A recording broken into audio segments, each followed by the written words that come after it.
bentuknya gimana, buluannya gimana, itu nanti kelihatan di umur segitu. Oh. Nah, itu juga nanti berpengaruh untuk patokan harganya. Oh, Gitu. iya iya iya.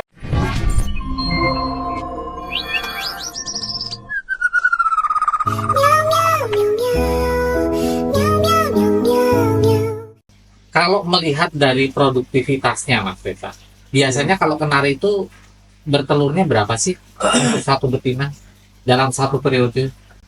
Sekali kawin telur gitu ya. Ya, jadi satu kali telur itu berapa dia? Maksudnya dalam satu periode dia bertelur berapa sih, Nek, kalau kenari itu? Kalau beranjangan kan ada yang 3, ada yang 4, maksimal ada 5, tapi jarang-jarang banget sih kalau Jarang 5 ya. Oh.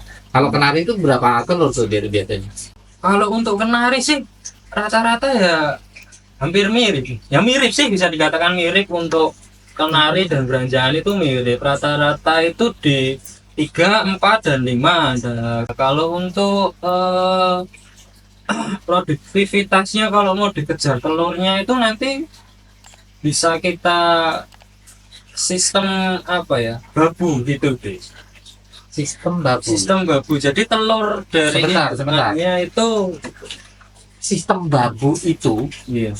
ini bahasa baru nih, sistem babu Sistem gitu. babu, baby sister lah gitu. Sister ya. Sister, ya. Nah, sistem babu itu dijelasin dulu. Babu tuh kayak gimana sih, yang dimaksud sistem babu itu gimana dulu? Jadi sistem babu itu untuk indukan, dan indukan itu yang mau kita breeding itu cuma kita ambil telurnya aja, Bi. Oke, Gitu. terus Telurnya itu nanti kita titipin di burung seri kenari yang lain. Jadi misalnya kita mau ternak Yorkshire dengan Yorkshire gitu, ya, kawin dan bertelur, keluar telurnya itu, kita ambil telurnya, kita pindah di betina, misalkan betina AF gitu, Bi. Serinya AF gitu, kita pindah gitu. Terus indukan yang telurnya kita ambil tadi itu kita suruh kawin lagi. Jadi untuk mempercepat produktivitasnya bertelur begitu. oh ya ya ya. Jadi maksudnya sistem babu itu kita mempersiapkan betina, entah itu AF yang bisa jadi burung, maksudnya yang mengeram itu berbeda gitu toh ya. Iya, betul. Nah, jadi bukan induk yang bertelur yang mengeram, Iya. tapi indukan lain yang mengeram gitu kan? Iya. Betul. Ya ini namanya babu. Babu gitu bisa ceritanya. dibilang Oh, babu. ya, Kalau oke. nama apa ya, bahasa Indonesianya yang lebih gampang dicaranya baby sister lah itu. Baby sister. Baby sister Oke. pembantu itu. Oh iya iya. Berarti kalau apa namanya, kita menciptakan indukan itu indukan sebagai petelur fertil gitu ya? Iya. Jadi dia tugasnya hanya kawin telur, kawin telur, kawin telur. Nanti telurnya yang mengeram sudah ada induk lain yang mengeram. Betul. Mengeram dan meloloh, Be. Oh. Kalau di beranjangan kan rata-rata kebanyakan diloloh oleh peternaknya ya. Ya, sama manusia. Sama manusia ya. Ya. Nah, kalau di kenari kan kalau apa namanya, ternaknya itu skala banyak besar gitu kan, kalau mau diloloh sendiri itu kan repot sekali, masih untuk perawatannya, pembersihannya, ngecek apa kesehatannya gitu. Jadi kalau untuk kenari diambil simpelnya aja gitu, kita titipkan di baby sister atau babu tadi itu untuk pengeraman dan pelolohan. Jadi intinya di indukan yang mau kita breeding, kita ternak itu kerjanya cuman bertelur aja. Oh gitu ya ya ya. Oke oke. Wah, semakin asik juga nih kita ngobrol Iya nih. sih. Nah, kita gali lagi nih Bolon ya. Si baby sister ini, atau burung babu ini yang mengeram itu tadi, itu apakah harus kenari? Apa itu pertanyaan pertama? Pertanyaannya selanjutnya adalah, kira-kira nih, apakah yang mengeram itu juga harus satu pasang atau tidak? Gitu. atau hanya betina saja gitu? Karena kan kalau misalnya itu kenari, ya idealnya kenari karena dia juga ngeloloh kan ya. Iya.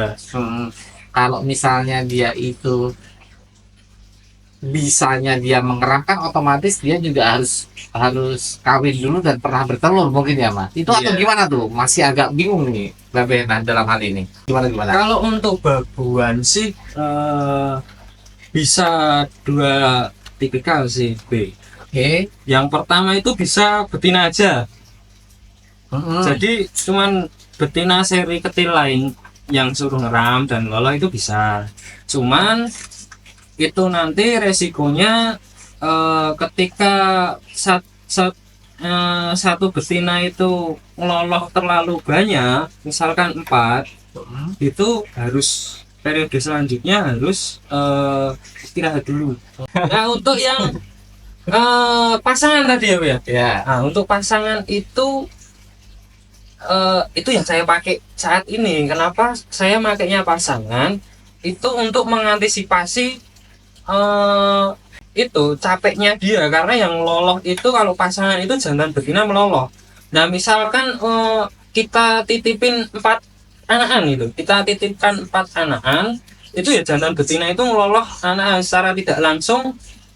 Satu pasang misalnya, satu pasang jantan betina itu capeknya sama dan tidak terlalu capek gitu lah. Kalau satu aja kita logika teman-teman, kita logika 1 ekor betina itu istilahnya meloloh 4 anak asuhnya, anak titipan dari materi inti kita tadi itu. Wah itu di logika aja pasti capek sekali. Kayak kita ngomong ya istilahnya, kita Dulang anak papat gitu ya. anak papat itu kan pasti ya. repot sekali. Kalau capek sekali. didulang dengan berdua otomatis agak berkurang lah, agak ringan gitu, tidak terlalu capek gitu ya. Dan itu kalau untuk burung besar misalkan mau meloloh menitipkan telur untuk seri S gitu, saya sarankan babuannya 1 pasang, jadi 1 jantan dan 1 betina. Nah itu nanti lolohannya pasti sangat bagus, bisa maksimal ya. bisa maksimal lah. Oh iya, oke. Berarti intinya ya, burung babunya juga sepasang nih, Iya. biar dia juga ngelolohnya maksimal. Nah itu Jadi si anak juga besarnya bisa bisanya maksimal. maksimal. Oke, 1 poin Golo. Terus nih Mas Reza nih, berarti si induk utama, induk impor itu tadi, Iya. itu setelah bertelur, itu umur telur berapa hari kemudian kita pindahkan ke babysitter atau ke burung babu kita? Itu kalau untuk umur telurnya sih itu tergantung dari peternaknya sih. Peternaknya itu kan ada juga yang memakai ketika bertelur langsung dipindah, dan telurnya yang dipindah tadi diganti dengan telur yang kosong, misalnya tidak ngisi gitu. Nah itu bisa juga pakai ketika telur itu sudah fertil, dierami sang induk tadi, petelurnya tadi itu, Yorkshire betinanya tadi itu biasanya 7 hari itu udah kelihatan fertil, gitu. 7 hari baru dipindah. Nah kalau saya pribadi itu ketika betina itu sudah tidak bertelur lagi, langsung saya pindah ke baby sisternya tadi. Jadi telur terakhir ya. Telur terakhir. Jadi sudah habis telurnya kita pindah. Kita gitu ya? pindah gitu. Oh ya. Kalau saya gitu kan teman-teman metodenya Masing-masing biasanya karena beda peternak, beda treatmentnya ya. Iya. Rata-rata memang begitu memang. Nah terus kemudian gini Mas Reza, kalau di beranjangan, telur beranjangan itu kan rata-rata 10 hari sampai 11 hari sudah menetas. Iya. Kalau di kenari berapa hari tuh? Kalau di kenari itu 14 hari rata-rata. 14 hari itu sudah menetas. Kalau untuk fertilnya itu sekitar 5-6 hari itu udah kelihatan bahwasanya telur itu ngisi atau tidak, fertil isi atau tidak itu sudah bisa kita cek. 5-6 hari, 5-6-7 hari itu udah bisa kita cek. Gitu. Oke, ya, oke. Nah, selanjutnya lagi nih, kalau itu telur dari telur terakhir misalnya si induk ini sudah bertelur 4 nih, sudah Iya. habis nih ya. Iya. Sudah habis, kemudian kita pindah nih. Berarti posisi induk itu tetap masih sepasang didiamkan begitu saja, atau kemudian kita adakan treatment lain? Gitu. Kalau begitu sudah bertelur, Kalau biasa sudah kita ambil nih, perlakuan untuk si induk itu gimana tuh? biasanya jantannya saya pindah sangkar dulu. Oh gitu. Pindah. Kalau saya ya, di Iya. tempat saya pindah sangkar dulu, saya sekat lagi, kayak pertama kali kita penjodohan. Ya. Nah itu kenapa saya pindah lagi? Biar si betina itu istilahnya mengumpulkan benih-benih uritan ya, uritan ya gitu. Pembentukan uritan. Pembentukan uritan itu selama 2-3 hari, dan itu saya kasih asupan kayak sawi, terus apalah ya, pakan-pakan yang memberikan dia asupan bagus gitulah. Itu. Nah setelah 3 hari itu nanti saya campur lagi sama betinanya itu. Nah setelah dicampur itu kemungkinan dia pasti langsung kawin. Tuh. Nah setelah kawin itu paling lama itu 7 hari sudah menelur lagi. Jadi setelah kemudian di treatment selama 3 hari, dicampur paling lama 7 hari sudah bertelur lagi. Sudah bertelur lagi. Jadi 10 hari ya. Produktif banget ya. Iya gitu. 10 Ya, berarti 10 satu hari. bulan itu bisa berapa kali produksi tuh Mas? Kalau Kalau di tempatnya Mas Resa nih, yang Mas Resa alami, itu 1 bulan berapa kali produksi tuh? Kalau di tempat saya pribadi itu 1 bulan rata-rata itu paling sedikit 2 kali. Paling sedikit 2 kali. Paling banyak 4 kali. Wah, istimewa juga ya itu ya. Bayangin deh kalau telurnya 4 deh. Ya. Ya 4, serinya besar semua. Jantannya 2 aja. Jantannya 2, betinanya 2 ya. 4 kali berapa itu udah. Waduh. Waktu netas semua, hidup semua, laku semua. Waduh. Amin, yang minta itu yang diharapkan kayak gitu ya. Ya, Cepat kaya juga nanti ya. tapi ya itulah kita namanya beternak itu pasti ada lika-likunya. Iya. Jadi tidak seindah itu, Pak Guso. Tapi rata-rata itu memang setidaknya 2 kali produksi itu bisa dikatakan mendekati pasti ya Mas. Iya. 2 kali Mendekati produksi dalam pasti. satu bulan. Mendekati pasti ya. Dan rata-rata mungkin presentasi jantan dan betina itu 50-50. 50-50. Jadi kalau Presentasinya misalnya jadi. 4, betinanya 2, jantannya 2, kemungkinan besar begitu ya. Iya, bisa dibilang seperti itu, tapi juga bisa 75% betina, jantannya Bisa. 1 gitu. Iya. Itu udah apa ya? Allah alam lah, Ya. rezeki lah, Ya, rezeki ya. itu. Betul. Oke. Nah terus dari situ nih Mas nih, sudah kita babukan nih. Iya. Setelah 14 hari kemudian menetas nih. Umur berapa sih untuk anakan kenari impor? Ya, anakan kenari impor itu mulai mandiri itu berapa hari tuh Mas umurnya? Kalau untuk Lepas loloh gitu. lepas loloh lah ya, lepas loloh kalau untuk impor, kalau burungnya semakin besar lah, semakin besar size-nya, itu semakin lama. Sekitar 40 hari itu amannya di situ, B. Itu kita bicara burung impor ya, yang besar. Ya. Seperti kalau dicontohin itu Yorkshire dengan jantan Yorkshire dengan betina Yorkshire.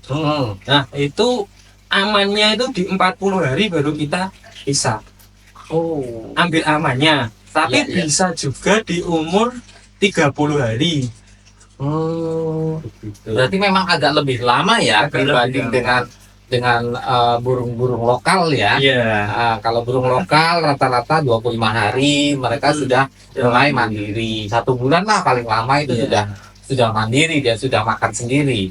Kalau misalnya yang impor itu berarti sekitar 30 sampai 40 hari ya. Betul. Berarti kalau sudah mandiri nih, itu biasanya Iya. kalau Mas Reza sendiri mulai keluar dipasarkan itu di umur berapa, Mas? Kalau saya itu ambil amannya. Ambil amannya di atas 3 bulan. Di atas 3 bulan. Kalau untuk yang seri besar ya. Ya. Karena apa? Kalau untuk seri besar itu kalau kita tidak main dengan tes DNA jantan betinanya, itu nanti bakal ribetnya ketika kita beli kita jual jantan, oh ternyata yang beli jadi betina. Wah, kan Komplain, ya. komplain. Nah, itu nanti kita ribet ke Ya, istilahnya mengganti burung kayak atau misalkan akadnya kita garansi itu uang kembali. uang kembali itu kan jadi riba ya. Jadi amannya itu dikeluarkan itu di 3-4 bulan.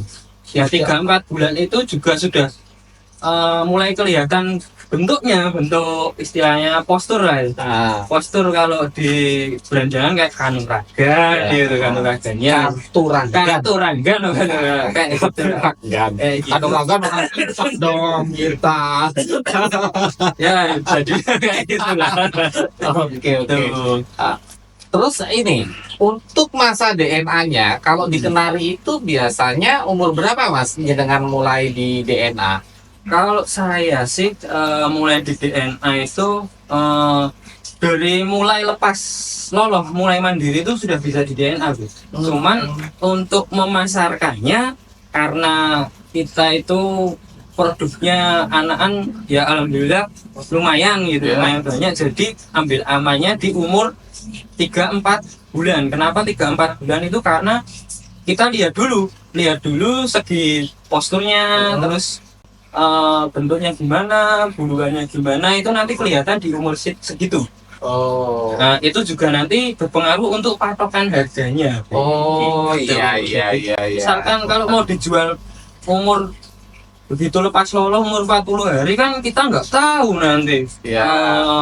apa bentuknya gimana pas posisi remajanya Masih gambling ya. masih gambling gitu. Nah, ketika kita jual di umur 3-4 bulan itu kelihatan posturnya bagusnya di mana, kelebihannya di mana, kekurangannya di mana, kita tentukanlah harganya. Oke. Seperti itu. Nah, sekarang satu lagi nih, Mas Reza. Siap.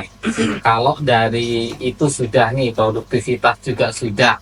Dengan biasanya kalau untuk anakan burung impor itu kalau jantan biasa lepas berapa nih kalau boleh tahu nih? Sama betina lepasnya berapa juga nih biasanya kalau dijual nih?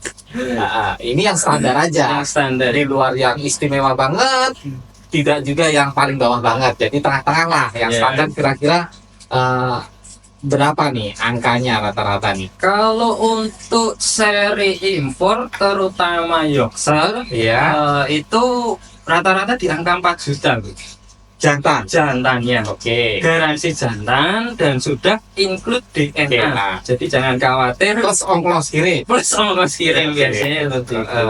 Kalau betinanya, Kalau betinanya itu di angka 2 juta rata-rata. sepasang berarti sudah 6 6 juta. Kalau satu kali produksi 4 ekor, 2 jantan 2 betina, 12 juta. Kalau 1 bulan banyak juga ya, dari satu pasang aja itu kita sudah bisa menghasilkan 24 juta tuh. Itu baru Yorkshire-nya. Baru Yorkshire-nya saja ya. Yorkshire-nya. Kan ada juga seri itu impor itu namanya Belgi Boso gitu. Nah, betul. Ada Belgi Bosonya, ada Sponsensi. rasminya juga ya. Iya. Wah, Nah, itu kan juga ternyata. teman-teman kenari mania Indonesia kan paling suka membuat silah baru Silangan hybrid ya. Silangan. Hybrid ya. Belum di hybrid sih kalau yang jelas itu kalau masih dua jenis itu masuknya ada kategorinya crossbreed. Crossbreed ya. Oh ya. Crossing maksudnya Crossing crossing ya. lah caranya di cross itu beda lagi harganya, Lebih tinggi, bisa lebih tinggi bisa lebih murah. bisa lebih murah tergantung hasil. Ya. Oke.